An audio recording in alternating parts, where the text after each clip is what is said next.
How are we doing, everyone? And welcome to another episode of the Big D podcast here on Spunky Spectrum Sports Network. Before we get too far in of our week 2 recap, just make sure you go and follow Dylan and the Big D podcast on all social media, YouTube, Spotify, Twitch. The list goes on and on, but Dylan's always pumping out great content. But I guess to kick things off, first off, welcome to your show, Dylan. Thank you, Alex. And by the way, if you Miami Dolphins need a quarterback, I can at least throw a hitch round. Yeah, there you go. I mean, we got Snoop Huntley coming in, so I don't know. It seems like it's going to be at least Skylar's team for Sunday against Seattle, but we'll see what happens after that. I've got a hunch, unless Skylar Thompson lights up Seattle's defense, we might see Snoop Huntley on that Monday night game against Tennessee, but we'll see. You could get Bryce Young. Yeah, I mean, he might be looking for a new home after the most recent benching. It's actually something I planned on bringing up a little bit later in the show. But let's kick things off. Welcome everyone to our NFL Week 2 recap, where just like everyone expected, the Steelers are winning the AFC North, the Vikings are winning the NFC North, the Seahawks are winning the NFC West, and the Chargers are winning the AFC West. Just like everyone wrote it up, huh? Right, Dylan? Yeah. Oh, by the way, Alex. Hey, we got a little compensation from our Week 1 wager before the Miami Dolphins season went into the toilet. Yeah, and in a unique way, usually I'm the one asking questions, but now you're going to be asking me all the questions. Yeah, I've got a couple good ones here for you, Dylan. A lot of it is, leading up to, this pretty much just recapping, what we saw in week 2, as well as, some questions that are a little bit more just focused on the first 2 weeks as a whole. But, I want to kick things off, not by going into specific game recaps, but I'm just curious, team. Dylan, I got a little bit of a 2-part question for you here. But first thing I want to know is, which 2-0 team would you say surprises you the most? And the back half of that question is, which 0-2 team surprises you the most? 2-0 teams, definitely the Saints, because I said before the year that Dennis Allen would be the first coach fired. He might be the front runner for coach of the year right now. I mean, nobody had Derek Carr as the MVP through the first 2 weeks. I mean, the Saints have put up 47 and 44 points in their first 2 games. And, Clint Kubiak right now might be the single biggest addition any team made this offseason. As for 0-2, it's got to be the Ravens. I mean, a team that was close to making the Super Bowl last year, reigned the MVP. I mean, losing to Kansas City with likely's big toe coming out of bounds is one thing, but then losing to the Raiders. Yeah, I mean, it was just I was hoping those were the 2 teams you were going to pick. I was going to make sure to say something if they weren't. But yeah, I mean, I don't think, as you said, anyone saw the New Orleans Saints, not only starting 2-0, but how about this? After 2 weeks of the NFL season, they have a plus 62 point differential. I mean, that's all right. That's all right. It's not too shabby if you ask anyone who knows anything about football. But and then on the flip side, the Ravens, it's just, I mean, I know a lot of people had the Ravens as their Super Bowl pick this year. If it wasn't the Chiefs in the AFC, I think the second most team you would see, prediction wise, would be Baltimore. And it's just been, shocking to say the least that they find themselves in a 0-2 hole. But, just to throw some honorable mentions out there, as far as on the 2-0 side of things, I mean, I don't think many people expected to see Pittsburgh at 2-0. The Chargers, I think everyone expected with Harbaugh that they, would be taking a step up. Obviously, it's a big upgrade from the Brandon Staley era. But, to be starting off the season 2-0, even on top of Kansas City as the official rankings lay. Definitely some surprises there. And I think Cincinnati, with Joe Burrow back at full strength, I think a lot of people really expect a expected a Cincinnati Bengals kind of resurgence after the disappointing year last year, and they sure kept it close last week. I think Jamar Chase, or this most recent week, I think Jamar Chase losing his head a little bit, might have had something to do with that. But I think definitely disappointing for Bengals fans being on the wrong side of that 0-2. Yeah. But let's move on. I am curious. What I think the biggest theme in the NFL through these first 2 weeks, and we saw more of it this week, is the injuries. I mean, I don't know when in recent history we can see as many big name NFL stars hit IR or even short term IR than what we've seen so far this season. I mean, I'm going to list some names off, and there's going to be even more that I forgot about. But obviously, Christian McCaffrey is on injured reserve. AJ Brown is looking like he's going to be missing multiple weeks. Deebo Samuel is going to be missing multiple weeks. The Dolphins just put Tua on IR. Isaiah Pacheco just had surgery. He's going to be out for quite some time. I mean, like I said, there's plenty more names behind that, and I'm sure there's plenty I missed. But leading into my next question, Dylan, I want to know which major injury. This is actually another 2-part question, but I'm going to go one at a time here. Which major injury so far throughout the season would you say is most concerning to that NFL team?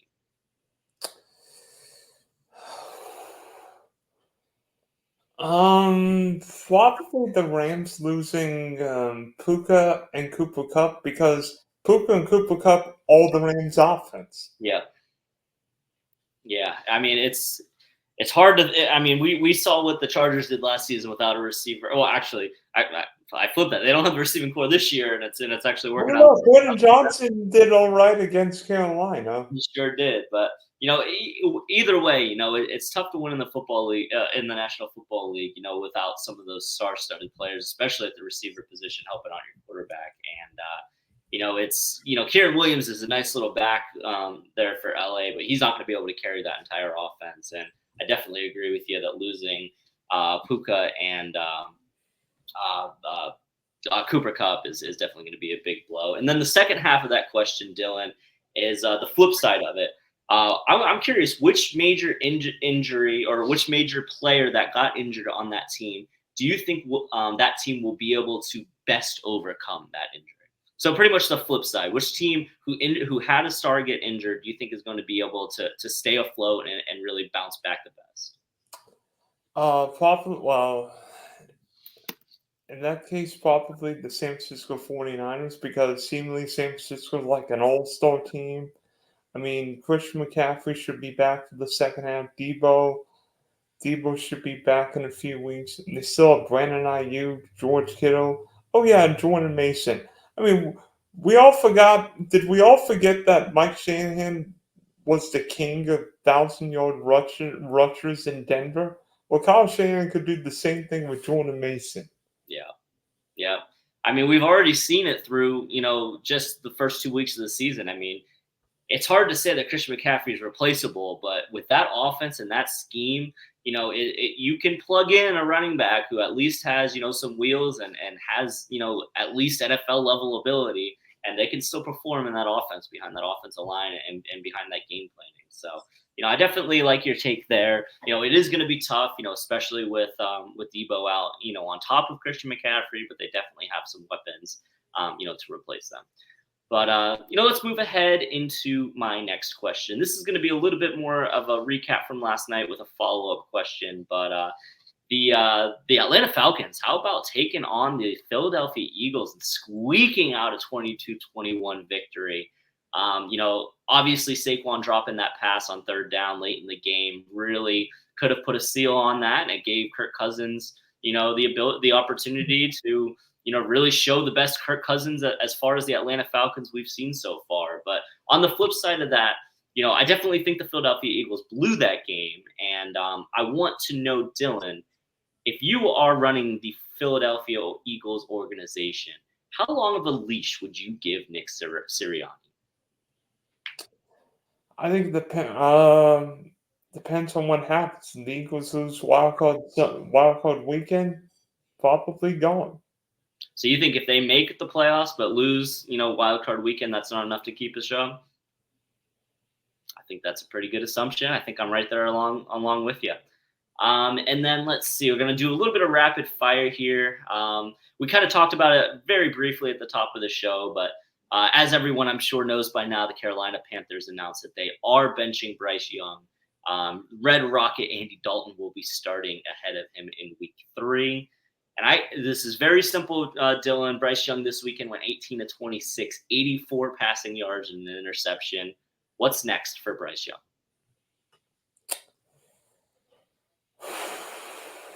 I mean, we're talking about the number 1 overall draft pick last season, and 18 games into his NFL career, and he's already riding the bench. I might be crazy, but I think Bryce Young's going to end up on the market before long. I wouldn't be surprised if Bryce Young ends up with one of these great coordinators or coaches, whether it's Sean McVay, whether it's Kevin O'Connor, with what we're seeing with Sam Darnold, what we're seeing with Geno Smith in Seattle, or heck, it wouldn't all surprise me in the Miami Dolphins acquired Bryce Young. Yeah, all depends on the asking price. I mean, I know the Dolphins right now aren't looking to get rid of too high of assets. It'd be very interesting to see what the market would be for Bryce Young. I mean, as we know, he was the number 1 pick last season. Obviously, we haven't seen too much from him. We've definitely seen a lot more from the number 2 pick, C.J. Stroud. But it's going to be interesting to see what kind of return the Panthers would be looking to get for Bryce Young. I have to say, I mean, I think it goes without question that the Carolina Panthers are the most poorly run franchise in the NFL. Yeah, I would agree that Mr. Tepper might be the worst owner in professional sports today. Yeah, but all I know is they've had some young talent that they've let go for very cheap, and they have not gotten much back in return. Christian McCaffrey, Brian Burns, and DJ Moore, and not one of them fetched a first-round pick in return. In fact, DJ Moore went in the Bryce Young trade. That's exactly what I was about to say. Well, perfect. All right, moving on. I got just a couple more, 2 more questions here. One's almost more of like a trivia question. I'm going to save that for the end.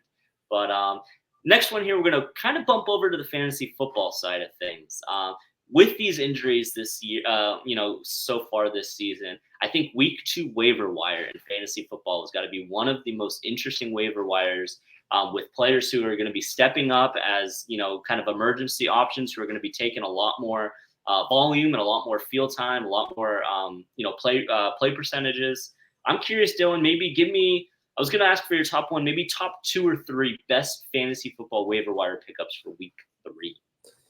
Well, some of these guys might not be available because they would have been picked up a few weeks ago. But you think, I mean, Jordan Mason would have been picked up last week, or hopefully picked up last week. But J.K. Dobbins, and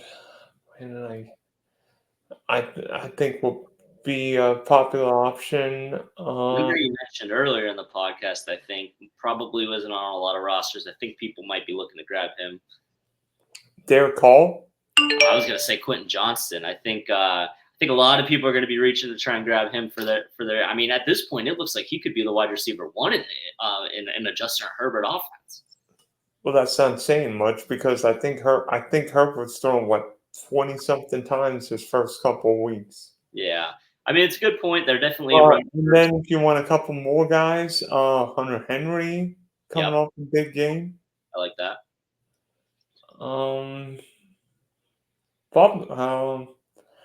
Maybe Deontay Johnson if he could actually catch the ball a little bit. Yeah.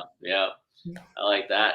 I mean, I'll throw in a couple for just to kind of play along here. I think Demarcus Robinson for the Rams. I think there's obviously a void there in the Rams. Someone's going to have to step up. I think Demarcus Robinson, should be available. I see here in ESPN he's rostered in 33% of leagues. So I think he could be worth a waiver flyer.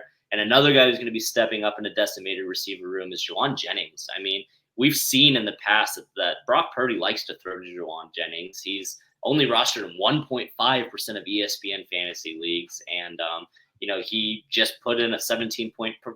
He's got 17 points on the season. I think that role is going to grow. And, maybe even one more guy. I talked about Quentin Johnston. You talked about Hunter Henry, but even Mike Gesicki. It looks like Mike Gesicki might be carving out a role in that Cincinnati Bengals offense. And with the tight end position as whack and as dead as it seems to be this season, maybe Mike Gesicki might be worth a flyer. Yeah, special. Yeah, I mean, Travis Kelce's got 36 yards in his first 2 weeks. Crazy. It's absolutely crazy. But this is the last thing I've got for you here, Dylan. This, like I said, this is going to be a little bit kind of a trivia. It's all current and it's all active NFL stuff. But we've seen a very interesting dynamic in the NFL this season when it comes to the lack of passing. I mean, I don't know how many quarterback stat lines I've looked at this so far, just in week 1 and 2 so far, where these top tier NFL quarterbacks are throwing for 144 yards, 160 yards, like not even breaking 200, and even getting the win. Like it seems like the running backs have been dominating the NFL this season. And to kind of bounce off of that, being a crazy year with all of these injuries and with, rushing offenses really seeming to kind of be taking the league by storm at the moment in what we know as a pass-happy league, I want you to tell me, Dylan, if you can name the top 5 quarterbacks currently in the NFL, and I see you typing, you better not be Googling some stats here, but I'm just curious if you can name me the top 5 quarterbacks ranked in the NFL currently by completion percentage. Derek Hall. He's number 2. Geno. He is number 4. Justin Herbert. He did not make the top 6. I have the top 6 guys here. Josh Allen. He is number 5. So you have 2, 4, and 5. Jacoby Brissett. Not in the top 6. Jalen Hurts.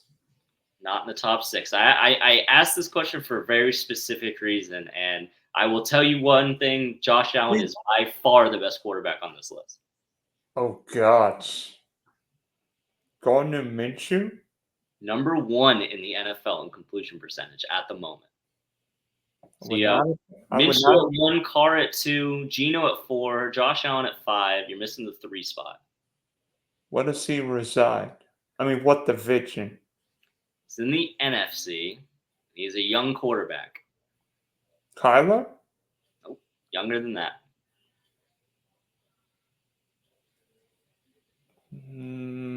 Jordan Love, but he only played 1 game. I'll even give you as far as he's young enough to be a rookie. Young enough? Wait, young enough to be? Because he is a rookie. But he hasn't won a game. But wait. Rookie NFC quarterback. Just talking completion percentage. Oh, gosh. You know who it is. You're thinking too hard about it. Caleb? No. Who's the other one? The other rookie quarterback in the NFL. Jaden Daniels. The top 5 quarterbacks currently in the NFL based on completion percentage. Gardner Minshew at 1, Derek Carr at 2, Jaden Daniels at 3, Geno Smith at 4, Josh Allen at 5, and I put in 6th for honorable mention, Baker Mayfield. That wouldn't surprise me because every pass I see Baker throw is right on the money to Godwin or Evans. Yeah. Just to kind of summarize how wacky of an NFL season it's been through these 2 weeks when it comes to injuries, when it comes to teams being run first as opposed to the pass-happy NFL that we're used to seeing. The top 5 in quarterback completion percentage: Gardner Minshew, Derek Carr, Jaden Daniels, Geno Smith, and Josh Allen. You could give any NFL fan a million guesses before the start of the season, and no one would come up with that top 5 after 2 weeks. Yeah. So, thanks for hopping on, Alex. Thanks for your questions, and maybe your Dolphins will get a quarterback by the time you make a 15-hour trip to Seattle. And thanks for having me, Dylan. It's been a pleasure as always. And of course, it's a bit of an injured, fins up.